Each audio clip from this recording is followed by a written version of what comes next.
اللہ تعالیٰ نے اپنے بندوں کی ہدایت کے لیے جن نبیوں کو دنیا میں بھیجا ان میں سے ایک حضرت یونس علیہ السلام بھی ہیں، جو مچھلی والے نبی کے نام سے مشہور ہیں کیونکہ آپ نے 40 دن مچھلی کے پیٹ میں گزارے تھے۔ چلیے جانتے ہیں کہ آخر کیوں حضرت یونس علیہ السلام کو مچھلی والے نبی کہا جاتا ہے۔ اللہ تعالیٰ نے آپ کو لوگوں کی ہدایت کے لیے نبی بنا کر بھیجا۔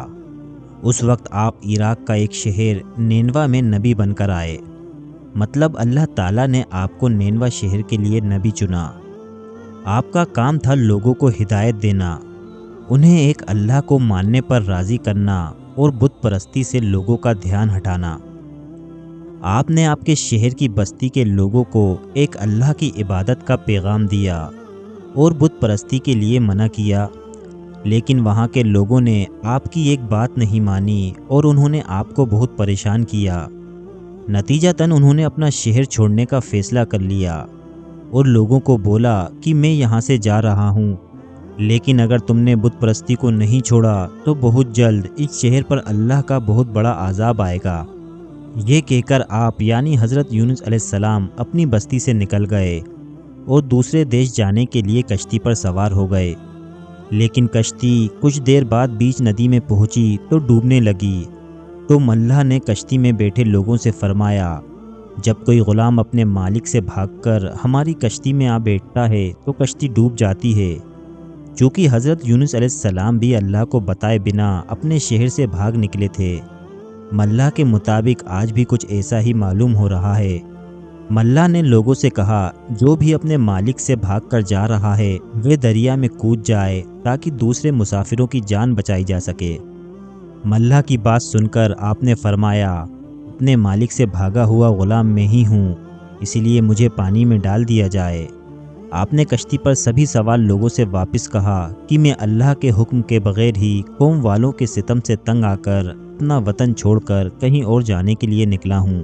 اتنا کہتے ہی آپ پانی میں ڈال دیے گئے۔ پانی میں جاتے ہی اللہ نے آپ کی حفاظت کے لیے ایک بڑی مچھلی کو بھیجا جو کافی دیر سے کشتی کے کنارے کے چکر لگا رہی تھی۔ جیسے ہی آپ یعنی حضرت یونس علیہ السلام پانی میں پہنچے تو اس مچھلی نے آپ کو نگل لیا۔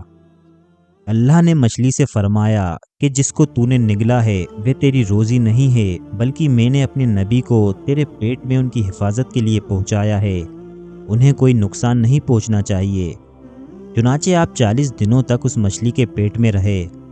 اللہ تعالیٰ نے مچھلی کا پیٹ اس طرح کانچ کی طرح صاف کر دیا تھا کہ آپ مچھلی کے پیٹ میں رہتے ہوئے بھی سمندر کے اندر کی ہر چیز دیکھتے اور اللہ کی تسبیح بیان فرماتے رہے۔ آپ مچھلی کے پیٹ میں رہتے ہوئے لا الہ الا انت انی کنت من الظالمین پڑھتے رہے۔ اس تسبیح کی برکت سے اللہ کریم نے آپ کی ساری مشکل آسان فرما دی اور اس کی بدولت آپ کو 40 دنوں تک ہر وقت سکون ملتا رہا۔ پھر مچھلی کو اللہ کی طرف سے حکم آیا کہ جہاں سے تو نے حضرت یونس علیہ السلام کو نگلا تھا انہیں وہیں جا کر اپنے منہ سے نکال دے۔ اللہ نے فرمایا، اب میں ان سے خوش ہوں۔ وہ یعنی حضرت یونس علیہ السلام اللہ کے دیے امتحان میں پاس ہو گئے تھے۔ اللہ کا حکم پاتے ہی مچھلی نے آپ کو کنارے پر اگل دیا۔ اس کنارے پر اللہ نے آپ کے رہنے کے لیے ایک پیڑ پیدا فرما دیا اور آپ کی خوراک کے لیے ایک ہرنی کو آپ کو دودھ دینے کے لیے کہہ دیا۔ کچھ دنوں بعد آپ اپنی بستی کی طرف پھر لوٹے، تب وہاں آپ کو ایک گوالا ملا۔ آپ نے اس گوالے سے فرمایا کہ یہاں پر کوئی عذاب آیا تھا کیا؟ اس گوالے نے آپ سے فرمایا کہ یونس نام کے ایک شخص نے کافی دنوں پہلے ایک بات کہی تھی کہ اگر بت پرستی یہاں کے لوگوں نے نہیں چھوڑی تو اس شہر پر اللہ کا بہت بڑا عذاب نازل ہوگا۔ آپ نے اس گوالے سے فرمایا کہ کیا ایسا ہوا تھا؟ گوالے نے کہا کہ جب وہ شخص یعنی حضرت یونس علیہ السلام جب اس بستی سے رات کو نکلے تو اگلے دن پورے شہر میں بادل چھا گئے تھے اور چاروں طرف دھواں ہی دھواں ہو گیا تھا، ایسا لگ رہا تھا جیسے عذاب آنے والا ہے۔ اس وقت ہمیں لگا کہ یونس کی بات بالکل صحیح تھی۔ تب سارے شہر کے کافی لوگ اپنا سارا سامان اور اپنے پریوار کو لے کر شہر چھوڑ رہے تھے اور اللہ سے دعا کر رہے تھے کہ اللہ انہیں معاف کر دے۔ اس وقت وہاں کے لوگوں نے اللہ سے دعا کی کہ اب شہر کا کوئی بھی آدمی بت پرستی نہیں کرے گا۔